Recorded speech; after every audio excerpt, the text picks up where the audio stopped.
तो स्वागत है दोस्तों आपका मेरी आज की नई वीडियो में। तो दोस्तों आज की वीडियो में हम पिप्जो के बारे में जानेंगे जो कि एक बहुत ही पावरफुल एंटीबायोटिक इंजेक्शन माना जाता है। तो दोस्तों बेसिकली इसे सिर्फ बैक्टीरियल इन्फेक्शन में ही प्रेफर किया जाता है, ना कि इसे वायरल इन्फेक्शन में दिया जाता है और ना कि इसे फंगल इन्फेक्शन में दिया जाता है। ये सिर्फ शरीर के अंदर के बैक्टीरियल इन्फेक्शन को ख़त्म करता है। ये अनेक प्रकार के डोसेज में उपलब्ध होता है जैसे कि 1.5 ग्राम, 2.5 ग्राम, 4.5 ग्राम। आज हम 4.5 ग्राम को अच्छे से देखेंगे। इसे 20 से 25 डिग्री सेल्सियस के टेम्परेचर पे स्टोर किया जाता है। तो सबसे पहले हम इसमें कौन कौन से कंटेंट पाए जाते हैं इसके बारे में देखेंगे। दोस्तों इसमें पिप्रेसिलिन और टेजोबैक्टम नामक कंटेंट पाए जाते हैं। पिप्रेसिलिन 4 ग्राम होता है और टेजोबैक्टम 0.5 ग्राम पाया जाता है। इसे सिर्फ आईवी में ही दिया जाता है।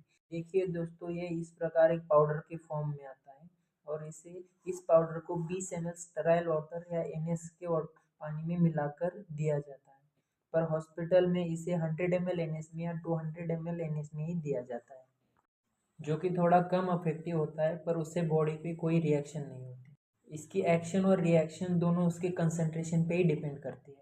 अगर पाउडर का कंसंट्रेशन वाटर से ज़्यादा हो गया तो इसका इफेक्ट ज़्यादा होगा और अगर वाटर का कंसंट्रेशन ज़्यादा हो गया तो इसका कम होगा इफेक्ट, मतलब इसका एक्शन ऑफ मैकेनिज्म कम हो जाएगा। इसके बाद हम देखेंगे कि ये काम कैसे करता है, मतलब इसका मैकेनिज्म ऑफ एक्शन क्या है। तो इसमें जो पिप्रेसिलिन होता है वो एक एंटीबैक्टीरियल है, मतलब वो बैक्टीरिया को किल करता है।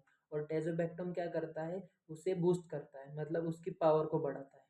तो बेसिकली यहाँ पे क्या होता है हमारे बॉडी के अंदर, जब टेजोबैक्टम क्या करता है बैक्टीरिया की सेल वॉल को ब्रेक करता है और पेप्सिसिलिन बैक्टीरिया के अंदर जाकर उसके प्रोटीन पे बाइंड हो जाता है और उसकी प्रोडक्शन को कम कर देता है।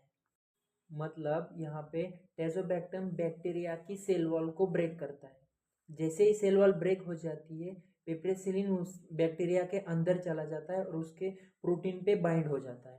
और जैसे ही वो प्रोटीन पे बाइंड हो जाता है उसका प्रोडक्शन कम कर देता है या बैक्टीरिया का प्रोडक्शन खत्म करता है और इस प्रकार बैक्टीरियल इन्फेक्शन को खत्म किया जाता है।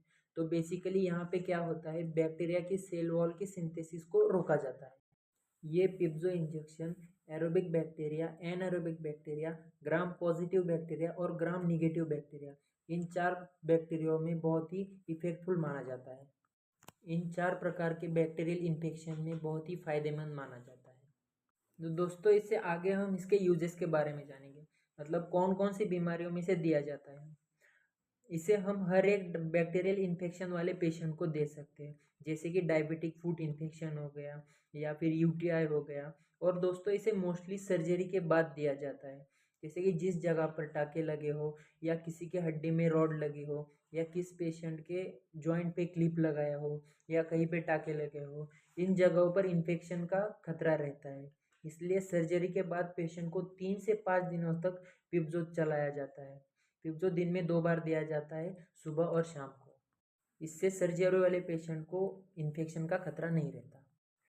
फिर इसे लंग्स रिलेटेड डिसीज़ में खासकर दिया जाता है, जैसे कि निमोनिया, टाइफाइड, डेंगू, इनमें पिप्जो दिया जाता है। और एसटीडी रिलेटेड डिसीज़ में भी पिप्जो दिया जाता है। और आगे दोस्तों हम इसके साइड इफ़ेक्ट के बारे में जानेंगे।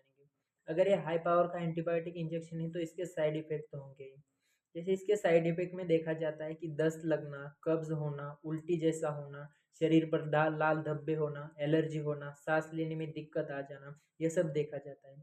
इसके साइड इफ़ेक्ट को कम करने के लिए हम इसे पेशेंट के फिजिक के हिसाब से दे सकते हैं, जैसे कि पेशेंट की हाइट देखकर या वेट देखकर। अगर पेशेंट का वेट कम है तो उसे कम पावर वाली दे सकते हैं। बच्चों में 1.5 ग्राम दिया जाता है और अडल्ट में इसे 4.5 मतलब हाई पावर वाला दिया जाता है।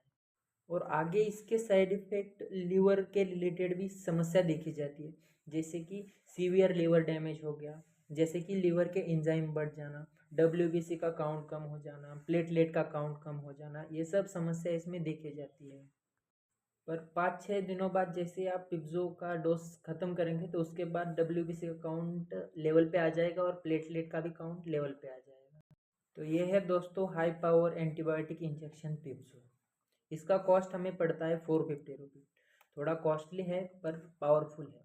तो दोस्तों इसी के साथ आज की वीडियो को ख़त्म करते तो दोस्तों आपको वीडियो पसंद आ गई तो लाइक शेयर एंड सब्सक्राइब कर देना और मेडिकल रिलेटेड वीडियोस के लिए सब्सक्राइब कर देना। Thank you so much.